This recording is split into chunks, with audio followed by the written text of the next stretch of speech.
ओम भीष्माय नमः। आप सभी को भीष्माष्टमी की ढेरों शुभकामनाएं। प्रिय दर्शकों, आज भीष्माष्टमी है, बड़ा महत्वपूर्ण दिन है। आज आप भीष्म पितामह के निमित्त व्रत रखते हैं और भीष्म पितामह के निमित्त जल तर्पण आदि करते हैं। जब भीष्म पितामह के निमित्त जल तर्पण आदि करते हैं तो उससे आपको जो पुण्य प्राप्त होता है उसके माध्यम से आपको धन, संतान, पुत्र और सभी मनवांछित इच्छाओं की पूर्ति होती है, ऐसा शास्त्र कहते हैं। इस वीडियो में आप श्रवण करेंगे भीष्माष्टमी पर सुनी जाने वाली भीष्माष्टमी व्रत कथा। यह कथा मनुष्य का कल्याण करती है। जो इसका श्रवण करता है, भीष्म के आशीर्वाद से उसके सभी पापों का नाश होता है। तो कथा आरंभ करते हैं। उससे पहले आपसे निवेदन है कि ये भीष्म व्रत कथा का वीडियो है तो कृपया इसे एक बार लाइक अवश्य कर दीजिएगा।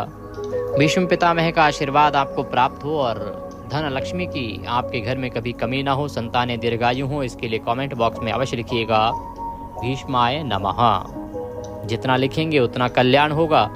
आप देख रहे हैं देवभूमि ज्योतिष संस्थान का प्रतिष्ठित यूट्यूब चैनल देवभूमि धार्मिक। हम यहाँ पर सभी व्रत और त्योहारों की सही शास्त्रीय जानकारी प्रदान करते हैं।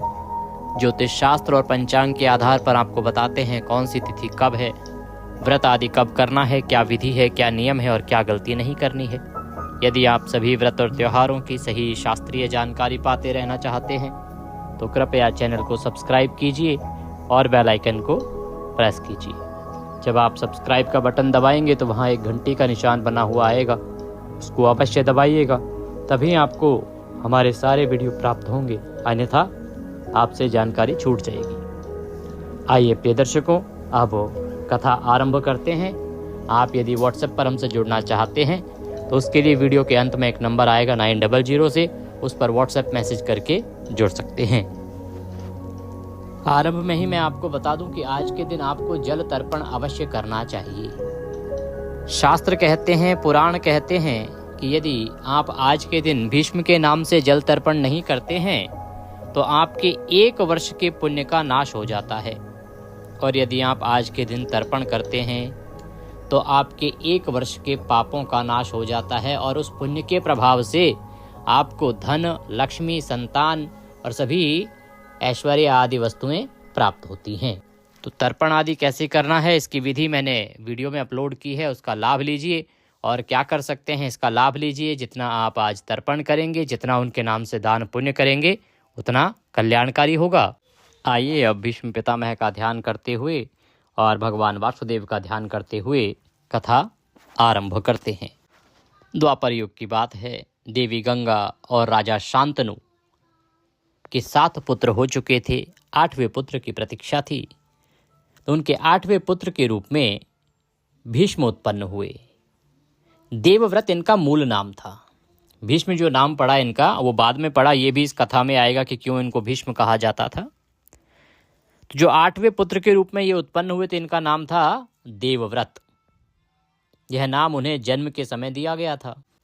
तो देवव्रत का जब जन्म हुआ, देवी गंगा ने इनका लालन पालन किया, इनको पोषित किया, और देवी गंगा ने इन्हें महर्षि परशुराम के पास शस्त्र विद्या आदि प्राप्त करने के लिए भेज दिया।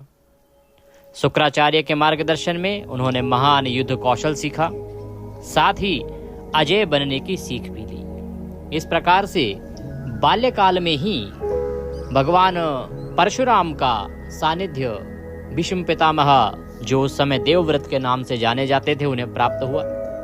अब जिनके गुरु परशुराम जैसे हों और तत्पश्चात शुक्राचार्य ने भी इन्हें युद्ध कौशल की शिक्षा दी। अब जिनके गुरु ही साक्षात शुक्राचार्य, साक्षात परशुराम भगवान हो, वो अति विशिष्ट कैसे न हो। जब इनका शिक्षण दीक्षण पूर्ण हो गया तब देवी गंगा इनको लेकर प्रकट हुई और महाराज शांतनु को अपना पुत्र अर्पित किया कि महाराज ये आपकी 8वीं संतान है। इस प्रकार 8वीं संतान को देके जब गंगा जाने लगी तो राजा शांतनु ने देवी गंगा को रोकने का प्रयास किया, परंतु देवी गंगा ने राजा शांतनु को उनकी प्रतिज्ञा याद दिलाई, जो उन्होंने देवी गंगा से विवाह करने से पहले ही ली थी। क्योंकि देवी गंगा ने राजा शांतनु से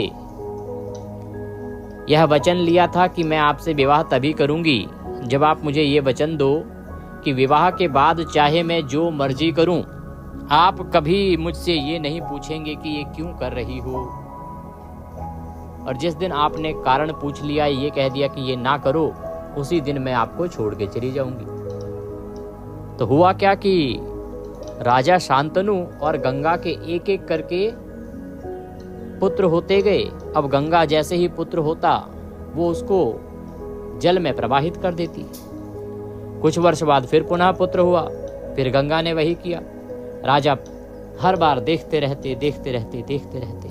इस प्रकार 7 पुत्रों को जब गंगा ने प्रवाहित कर दिया,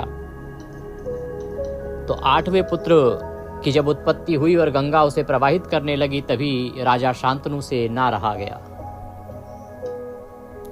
उन्होंने विचार तो किया कि प्रतिज्ञा है, लेकिन उनका जो वो दर्द था, वो जो पीड़ा थी कि 7 पुत्रों को बहा दिया गया, ये 8वां है, ये भी बहा जाएगा। तो उन्होंने देवी गंगा को रोक दिया कि देवी ऐसा ना करो, तुम ऐसा क्यों करती हो?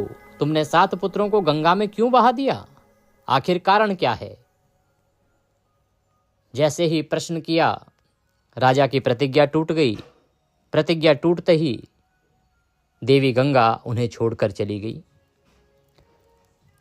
और उनका 8वां पुत्र, जो देवव्रत था, जिसे बहाने से राजा शांतनु ने मना कर दिया था, उसे अच्छी शिक्षा दीक्षा दिलाने के बाद राजा शांतनु को सौंप दिया और प्रस्थान कर गई।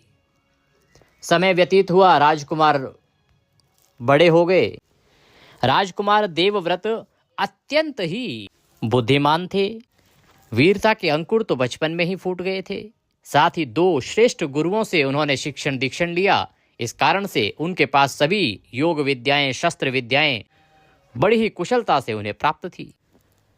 राजा शांतनु ने उन्हें युवराज के पद पर आसीन किया और जैसे ही वो युवराज बने, उन्होंने आसपास के सभी राज्य की सीमाओं से अपनी सीमाओं को सुरक्षित किया, आसपास के सभी राज्यों को जीत लिया और अपने राज्य को दूर दूर तक फैलाया।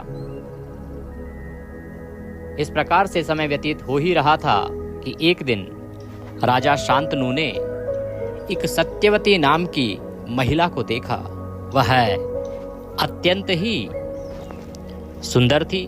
उसे देखकर राजा शांतनु को उससे प्रेम हो गया और वह उससे विवाह करना चाहते थे।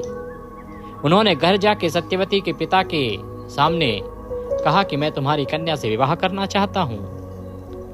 राजा को आया देखकर सत्यवती के पिता ने कहा कि राजन, मैं अवश्य अपनी कन्या का विवाह आपके साथ करूंगा, परंतु मेरी एक शर्त है। राजा शांतनु ये सुन के आश्चर्य में पड़ गए कि राजा के सामने शर्त रखी जा रही है, पर क्योंकि वो उससे अति प्रेम करते थे, अतः उन्होंने कहा कि कहो क्या शर्त है, मैं पूर्ण करूंगा।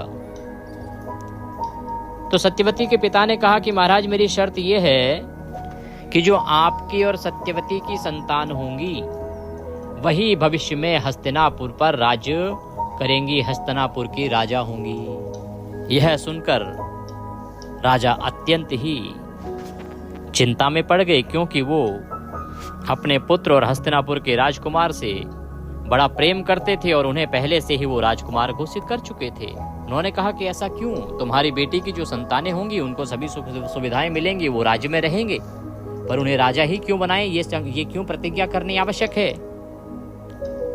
तो उन्होंने कहा कि महाराज, आपकी प्रथम पत्नी गंगा है और देवी गंगा से जो पुत्र आपको प्राप्त हुए हैं वो राजा बनेंगे।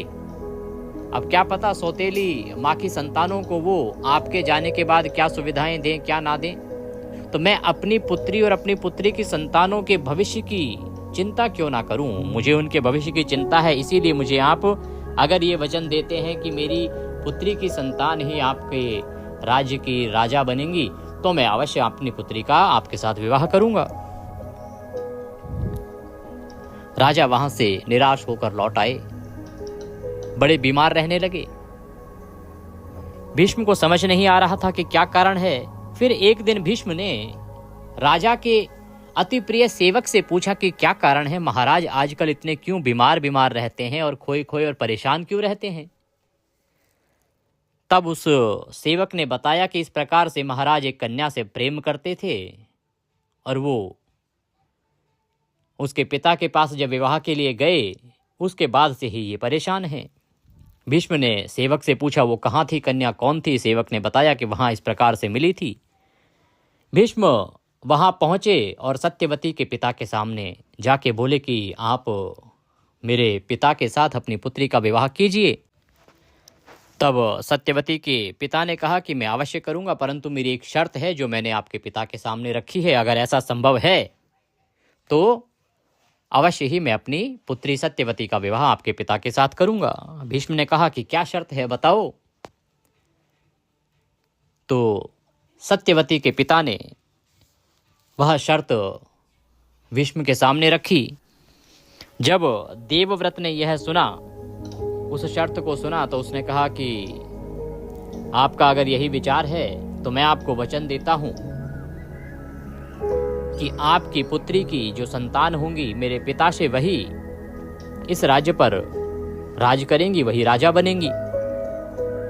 पिता ने कहा कि मैं ऐसा कैसे मान लूं, मैं इस पर यकीन नहीं कर सकता, क्योंकि ये संभव है कि तुम अपने पिता के लिए इस राज्य को छोड़ भी दो, लेकिन कल को जब तुम विवाह करोगे तुम्हारी संतानें होंगी, और जब तुम्हारी संतानें होंगी तुम्हारी पत्नी आएंगी, तो ये मैं कैसे मान लूं कि तुम्हारी संतानें इस राज्य पर राज करने के लिए प्रयत्न नहीं करेंगी, वो भी इस बात को मान लेंगी। इसके लिए कैसे माना जा सकता है, इसीलिए मैं यकीन नहीं कर सकता, विश्वास नहीं कर सकता।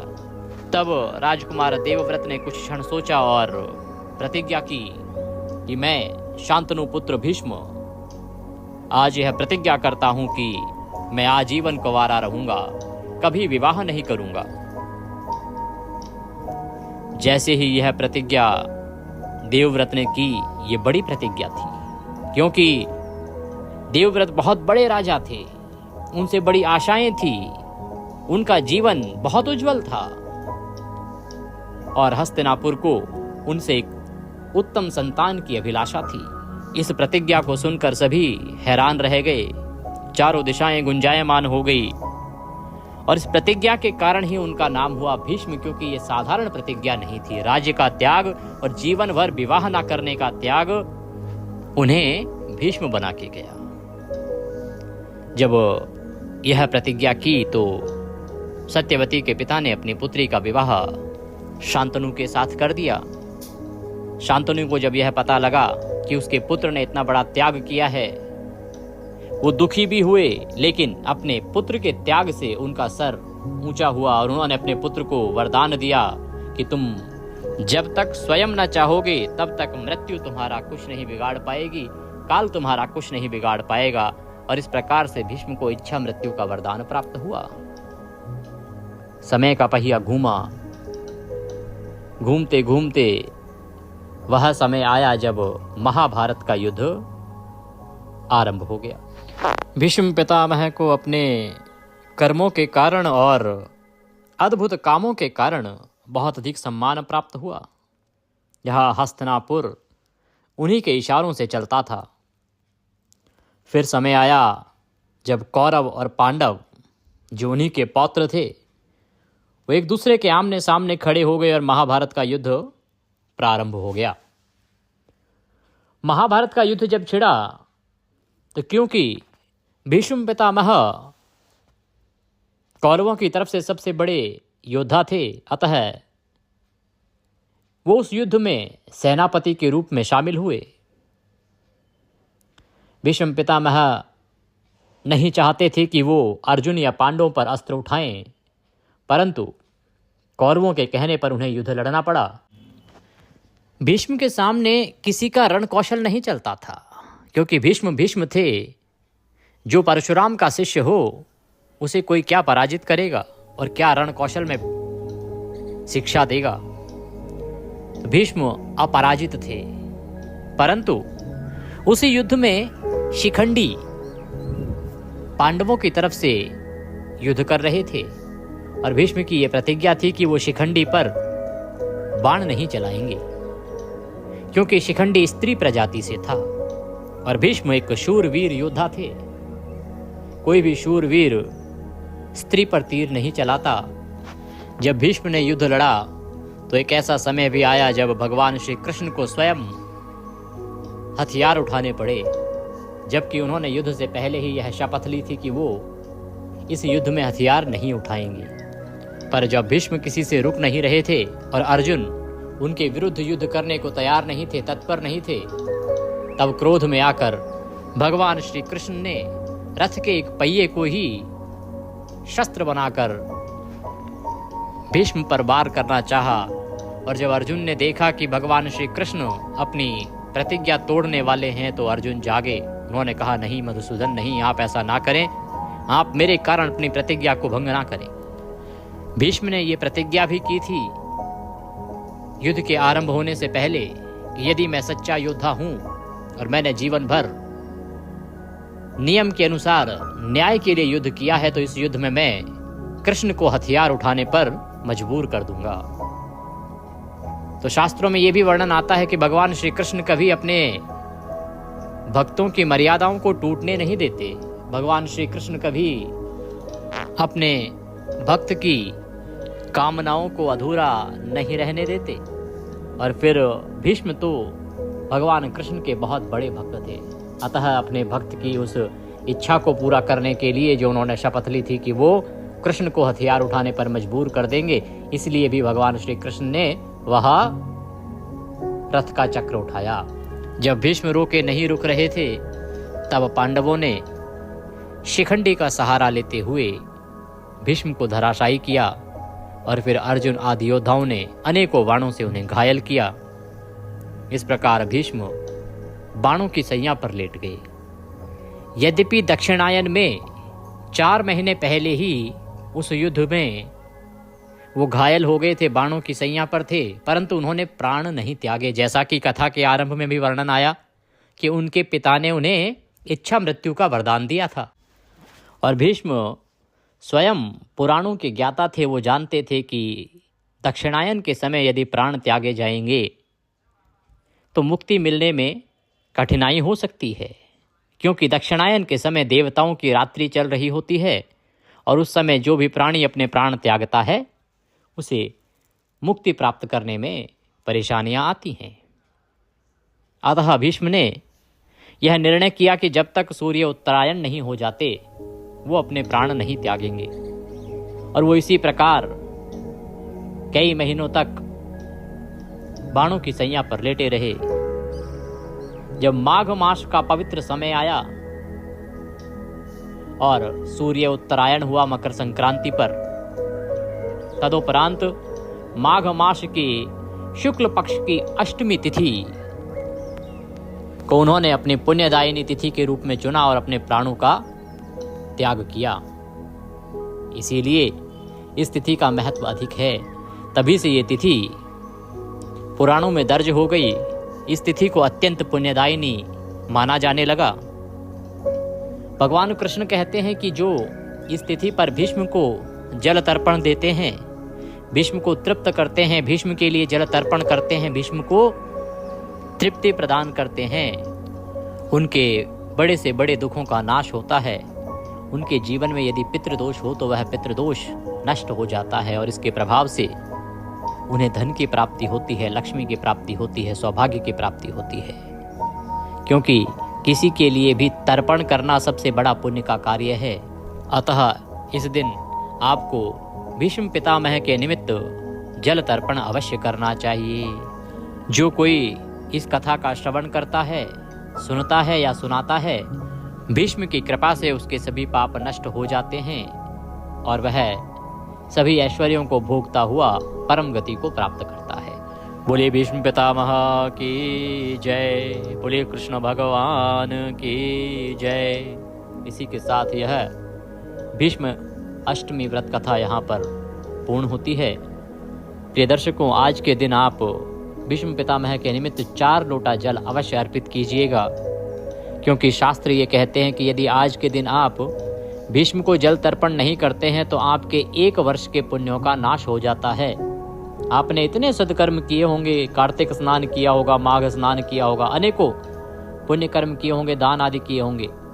अगर आपने भीष्म को आज तर्पण नहीं किया तो आपके वो सभी पुण्य क्षीण हो जाएंगे। इसीलिए आज आपको भीष्म को ये जल अवश्य अर्पण करना चाहिए। इससे आपके 1 वर्ष के पाप नष्ट हो जाएंगे। पितृदोष यदि होगा वह दूर होगा, धन धान्य की प्राप्ति होगी, सुख संपत्ति की प्राप्ति होगी, सौभाग्य की प्राप्ति होगी। तो जल तर्पण, दान, ये 2 कार्य हैं जो आज के लिए सर्वोत्तम हैं। जितना करेंगे उतना कल्याण होगा।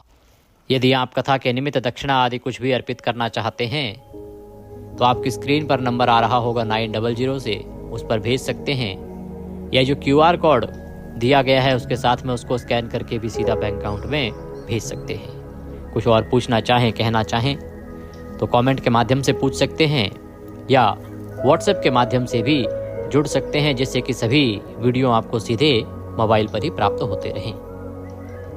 भगवान कृष्ण सब पर कृपा करें। जय श्री कृष्ण।